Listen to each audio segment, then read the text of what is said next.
Яким мисолаша барои кор кардан ҳамаша решаҳоши ахела мекунам. А баробари реши квадратив аст. Реши шашум мемонам.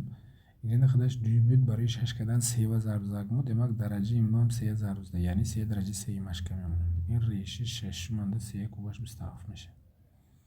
Баъд бе амтин мекунам. Хоб реши шашум менависам. Чуа ина 6 буд, ина 2, ина 3, ина 6 бо махраҷуми 6 аст барои ҳава.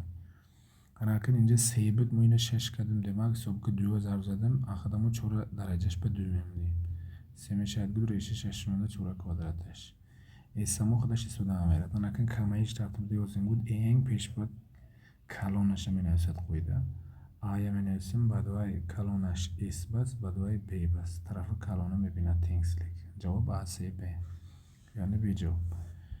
Дуюмашанда ин А дараҷаш 15 ма, А реша барору магари инкати нухсорша ая дараҷи 5 маш мебурад. Мисол ин чи мемонад? А зарби реши 4 манда 1 тақсим А зарби ая дараҷи 5 маш мемонад. Лакин ин А дараҷи 5 катай нухсор шавад агари ая дараҷи 4 маш мемонад. А реша А зарби А реша ин 4 манда ая дараҷи 4 маш мемонад. Лакин решанда бозам А ин кати нухсор шавад ая хадаш мебурад. А кара А квадрат, А реша А мебурад. Ҷавоб